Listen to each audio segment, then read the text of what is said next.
So I came home after the flight, and I realized that many people that are not pilots don't really know some of the tools that we use. It's just private pilots, and this is an iPad mini that works really well, and it's loaded with some software by the Boeing company called ForeFlight. It's very extensive, and it helps us private pilots navigate and do a bunch of things. It also records logbook flights. So what I'd like to show you here is this flight that I took today and kind of explain it, speed it up by 50 times.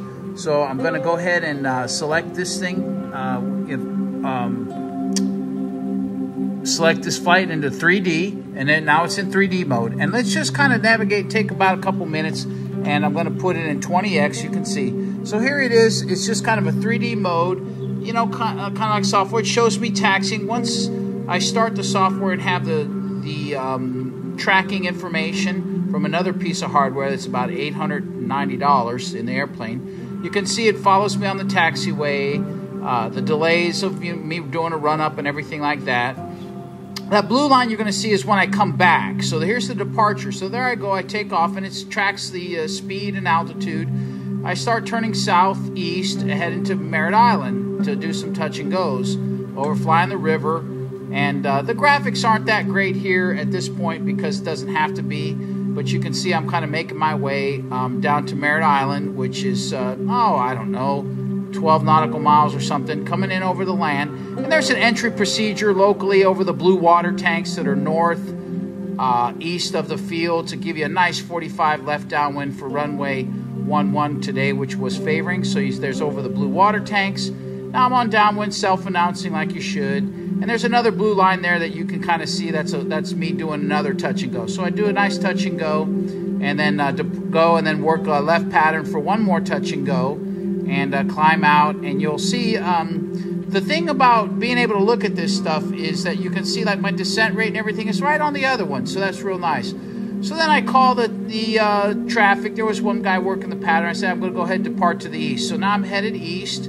Over the river, and then over Cocoa Beach, and then over the pier. So now I go out and I'm going to go look at some boats. There were some big boats. I just didn't want to go too far out, so kind of took a look at some freighters. Came back, came by the pier, and then started heading south along the ocean line, just seeing folks wing wagging every now and then about 1,000 feet. There was a place there, hunkered down, a nice cocoa area, so I just did a circle there, kind of wag some wings, and then continue southbound past Patrick. So there's Patrick. It's closed. Class Delta was closed on Sundays, so you kind of make your way down the river. Then I overflew Satellite Beach a little bit right there, so there's a Pineda Causeway, just a little south of the causeway. There's the causeway. And then I decide, hey, man, I'm going to go down to Melbourne. I'm halfway down there. Might as well touch and go Melbourne. So I made an in-flight decision there to turn south and head a little bit more over the mainland now. This is Rockledge and stuff. And coming up on Melbourne, call those guys. And they put me on a nice left base, and then a nice touch and go there. You got to turn when you depart prior to the VOR, so it's a nice noise abatement procedure. So I did a pretty quick turn there out, and now I'm headed back north, kind of coming up over Rockledge. Got a buddy that lives on Merritt Island, so wanted to take a little photographs. Now remember, when you're flying something like that, stay high, and I had a low RPM, so I did kind of just a gentle circle around, and then departed. You don't hang out over that stuff. These are high-end homes, and the folks don't want you buzzing homes or getting low and all that stuff. So be respectful. Then I'm coming up the river, and then I decide to go look at some smoke. There was a controlled burn, so I kind of head out there to the west to the St. Johns River where they do some controlled burn, and there was smoking and stuff. And then I went over to the landfill. There's a controlled burn area. I like the landfill. I like properly engineered landfill, so I kind of go over there, and I took a little video of where a good landfill looks like. And then coming back to Titusville, that's the landfill circle, fairly certain. Yep. And then work my way back to Titusville for a final landing here, and set up on a right base for landing runway 9. The winds today were favoring runway 9, so our nice east runway. Did a side slip in, And there you go. I don't need to show you the taxi because there it is, but 5 minutes. Sorry it's so long. All right, a beautiful day on the Space Coast. There's our rocket pads. Just shy of the restricted airspace. Shooting into the sun, but there's some launch pads originating out of the Cape. And just a beautiful day for flying. We got our wonderful Cocoa Beach pier right there. And we'll just go down the beach at 1,000 feet, maybe a little bit lower. Patrick Tower is closed, so Class D airspace is not in effect. If you want to play forward, I can contact the land or approach on 132.65. But no need to do that. The old Cessna 150 is just flying great. All right, thanks for watching. 3-minute pilot instructor. Having a wonderful Sunday. All right, one of the things we have at this time of year in Central Florida is controlled burns.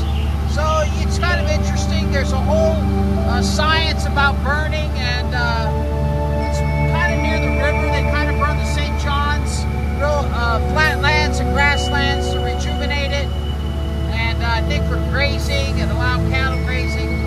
So we've been having some rain, so they've got burn permits, and it could be farmers or that have been educated correctly. It could be fire people that do it, but you can see this area, the large area is already burned over here, that black area, and they're continuing to burn the line on that controlled burn. So real close, about southwest of my airport, there's the landfill is just a little bit to the east, and controlled burn of this unit here, real close to the St. John's River. So thanks for watching. 3-minute flight instructor on a Sunday flight, just puddling around and watching for traffic and having a fun, good old time. There's that fire. Here's something else that's real interesting. It's the landfill. This one's getting capped over here. This one's about, oh, you know, it's just got started a few years back. And then there's the liner for the new one.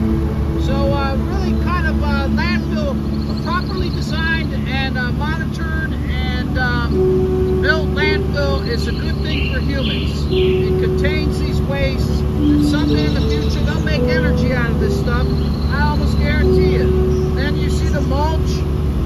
So to try to keep the smell down, you got some mulch over there. Those large piles. You got a nice taper where you can see the water will congregate as the landfill gives its juices. So this got rainwater in it, but the way it's designed is that you're gonna be able to monitor all that. And look how tight that is. Those are sealed seams, and just yeah, there's a real cool landfill there. Cocoa landfill for Brevard County and surrounding areas, properly engineered. Mulch over there.